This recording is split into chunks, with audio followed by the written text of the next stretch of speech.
Hello guys, welcome to my channel. At first I will like to say thanks to those who are watching this video. So इसी के साथ आज हम आगे बढ़ते हैं class 12 chapter 6 application of derivative exercise 6.1 question number second. So guys आज हम करेंगे question number second of exercise 6.2. Let's see what is then question number second. Question number second में हमें दे रखा है the volume of a cube is increasing. एक cube है उसका वॉल्यूम इंक्रीज कर रहा है, ठीक है, at the rate of 8 centimetre cube per second. जिसकी रेट दे रखी है 8 centimetre cube per second. How fast is surface area increasing. अब इसका सरफेस एरिया कितनी तेज इंक्रीज करेगा when the length of an edge is 12 centimetre. जब एक एज की लेंथ कितनी है 12 सेंटीमीटर. देखो सबसे पहले हम क्वेश्चन को ध्यान से पढ़ेंगे. इसमें हमें क्या दे रखा है, देखो इसमें हमें दे रखा है the volume of a cube is increasing. मतलब जो क्यूब का जो वॉल्यूम है वो इंक्रीज कर रहा है, ठीक है. क्या कर रहा है, इंक्रीज कर रहा है, मतलब चेंज हो रहा है, ठीक है. तो सबसे पहले हम क्या लिखेंगे,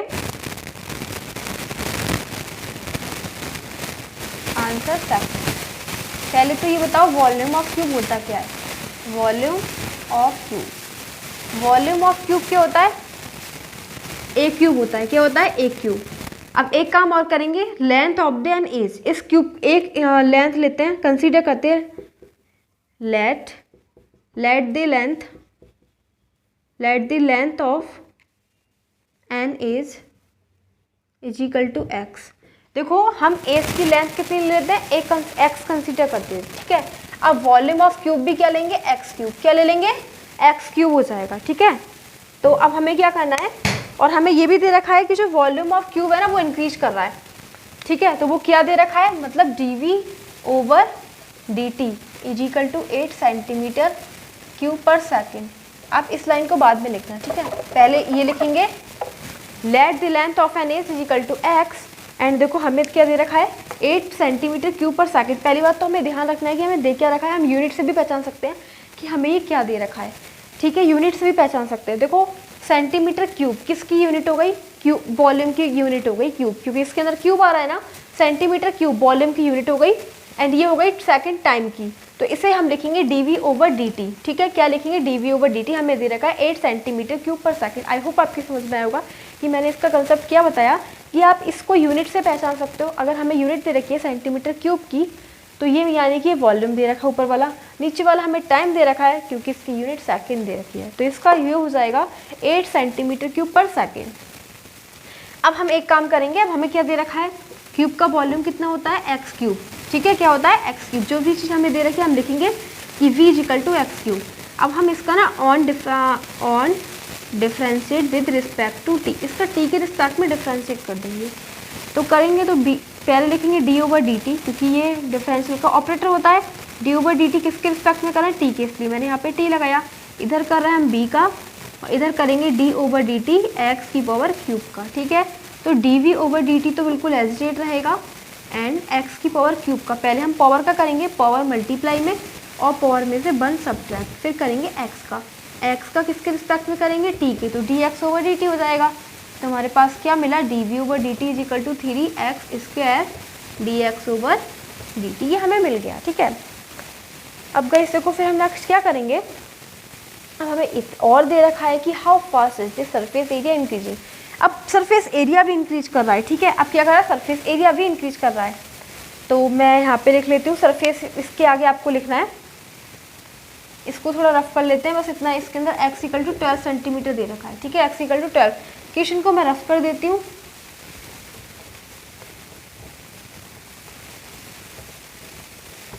तो यहाँ पे लिखेंगे surface area of cube, surface area of a cube. Surface area क्या होता है क्यूब का, एरिया को हम लिखेंगे a is equal to x की पावर स्क्वायर, ठीक है. a is equal to 6x square. क्या लिखेंगे, 6x स्क्वायर. तो a इज इक्वल टू कितना हो जाएगा, 6x स्क्वायर. अब on differentiate with respect to t के रिस्पेक्ट में डिफरेंशियल कर देंगे. d ओवर dt किसका कर रहा है, a का. इधर करेंगे d over dt 6x square का, 6 कॉन्स्टेंट आगे आ जाएगा. x स्क्वायर का करेंगे, पहले हम करेंगे पावर का, पावर मल्टीप्लाई में, पावर में से 1 सब्ट्रैक्ट, फिर करेंगे x का. ये हो जाना है dx ओवर dt. हमें फाइंड क्या करना है, हमें फाइंड करना है सरफेस एरिया कितनी स्पीड से इंक्रीज हो रहा है, तो मतलब dA/dt हमें करना है फाइंड। ठीक है, मैं थोड़ा इसको रफ कर देते हैं। ठीक है, क्या करें, इसको थोड़ा रफ कर देते हैं इस पोर्शन को, क्योंकि इतना स्पेस नहीं है। पीछे थर्ड क्वेश्चन भी नोट हो रहा है। ठीक है, तो कितना हो जाएगा 12x और dx/dt की वैल्यू देखो हमें दे रखी है, कहाँ दे रखी है। हाँ, एक काम और करना, हमें dv/dt की वैल्यू क्या दे रखी थी, 8, यहाँ पे लगा देना 8 cm3/s।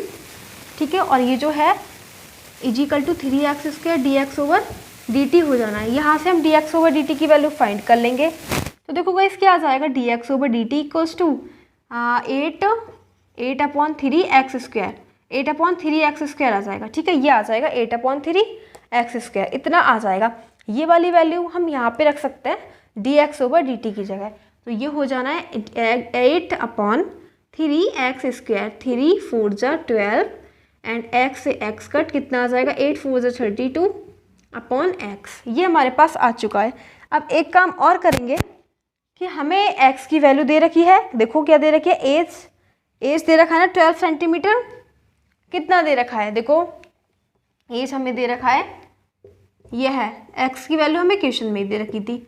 ठीक है, और dA/dt हमारा साथ में चल रहा है, तो इसे कट कर देंगे 16 और ये जाएगा 6, 2 8 जा 2 3 जा। सो गाइस देखो हमें सिंपली आंसर आ गया dA/dt = 8/3। इसकी यूनिट एरिया है, एरिया की यूनिट होती है cm² पर टाइम की सेकंड। बस यही हमारा क्या है आंसर, 8/3 cm²/s। देखो इस सवाल में कुछ भी नहीं था, बहुत ईजी क्वेश्चन था। सबसे पहले हमें क्या दे रखा था कि जो क्यूब का जो वॉल्यूम है वो इंक्रीज कर रहा है। ठीक है, तो इंक्रीज कर रहा है तो मतलब क्या हो जाएगा, dV/dt हमें खुद ही दिखाई दे रहा है कि वॉल्यूम इंक्रीज कर रहा है, कांस्टेंट नहीं है, तो dV/dt हो जाएगा। हमें दे रखा था, उसकी वैल्यू हमें दे रखी थी शायद 8 दे रखी थी, जो भी दे रखी हो। ठीक है, ये दे रखी थी 8/dV/dt, ये दे रखी थी 8। ठीक है, 8 cm³ दे रखा था। नेक्स्ट हमें ये दे रखा था कि क्यूब का हमें वॉल्यूम, अब हमें एरिया फाइंड करना था कि वो कितने स्पीड से इंक्रीज हो रहा है। तो गाइस क्या निकालना होगा, हमें एरिया को टाइम के रिस्पेक्ट में डिफ्रेंशिएट करेंगे तभी तो आ पाएगा, क्योंकि हमें क्या निकाला है, rate of increase, rate of change of किसका निकाला है, एरिया का। तो एरिया का कैसे निकलेगा, टाइम के रिस्पेक्ट में dA/dt निकालना है। ठीक है, तो बस वही हमने करा है और बस थोड़ा इसमें कंसिस्टेंट हो गया है इस सम की वजह से। ठीक है, तो आई होप आपके समझ में आएगा, इसमें और कुछ नहीं था, बस dA/dt हमें फाइंड करना था कि एरिया किस स्पीड से इंक्रीज हो रहा है। तो बस हमने सारी वैल्यूज इसमें पुट कर दिया, आंसर जो हमारा है वो 8/3 cm²/s। आई होप कि आपकी यूनिट भी लगाना समझ में आएगा। यूनिट से हम कैसे निकालते हैं, एरिया की यूनिट होती है cm², टाइम की सेकेंड। तो इस प्रकार से हमारा आंसर आ चुका है।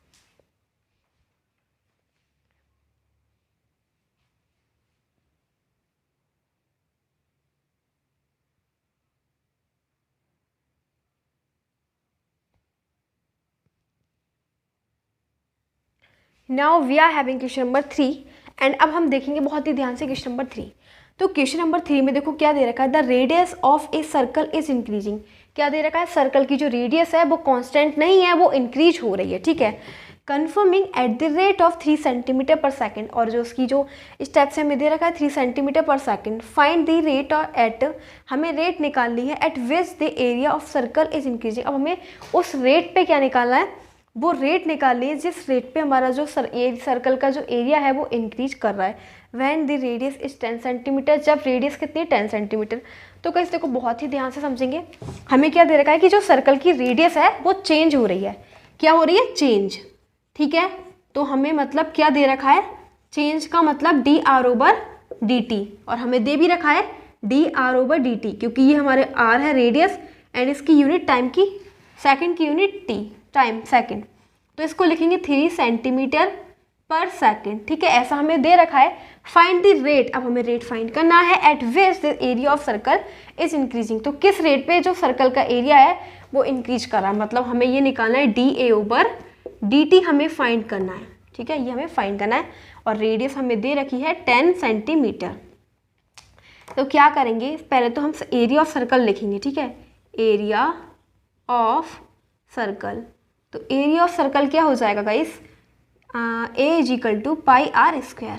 ठीक है, ये हमारे पास क्या दे रखा है, सर्कल का एरिया दे रखा है। अब हम इसको एक ही काम करेंगे, on differentiating with respect to t, इसको ना t के रिस्पेक्ट में इसको डिफ्रेंशिएट करेंगे। तो d/dt लिखेंगे, ठीक है। किसका कर रहे हैं, इधर a का कर रहे हैं, इधर लिखेंगे d/dt, इधर किसका कर रहे हैं पाई आर स्क्वायर, तो इसका तो ये हो जाएगा d/dt। ये हमें फाइंड करना है, यही तो फाइंड करना है कि जो एरिया है वो किस स्पीड से इंक्रीज हो रहा है, वो किस रेट पे इंक्रीज हो रहा है, ठीक है। तो पाई कांस्टेंट आगे लिख देंगे, आर स्क्वायर पहले ही करेंगे पावर का, पावर आ जाएगी मल्टीप्लाई में, और पावर में से 1 सब्ट्रैक्ट, फिर करेंगे इसका फंक्शन का आर का करेंगे किसके रिस्पेक्ट में, टी के रिस्पेक्ट में, तो ये हो जाएगा dr/dt। अब गाइस क्या हो गया 2 पाई आर, dr/dt की वैल्यू क्या दे रखी है हमें, दे रखी है 3, तो क्या हो जाएगा 6 पाई, और देखो हमारे पास रेडियस रेडियस की जगह हम क्या लगाएंगे, हमें रेडियस दे रखी है, रेडियस इज 10, तो रेडियस की जगह लगा देंगे 10, तो आंसर हो जाएगा 60 पाई। अब इसकी यूनिट भी देखेंगे, यूनिट पहले एरिया की लगाएंगे, एरिया की यूनिट होती है सेंटीमीटर स्क्वायर, फिर किसकी लगाएंगे टाइम की हो जाएगी सेकंड। तो देखो क्या आ गया हमारे पास, ये आ गया dA/dt equals to 60 pi centimetre square पर second. That is the answer of question number 3। तो इस प्रकार से हमारे क्वेश्चन नंबर 3 कंप्लीट हो जाता है। आई होप आपकी समझ में आएगा, इसमें भी कुछ नहीं था, सब कुछ वैल्यूज तो हमें दे ही रखी है, तो क्लियर हो चुका होगा।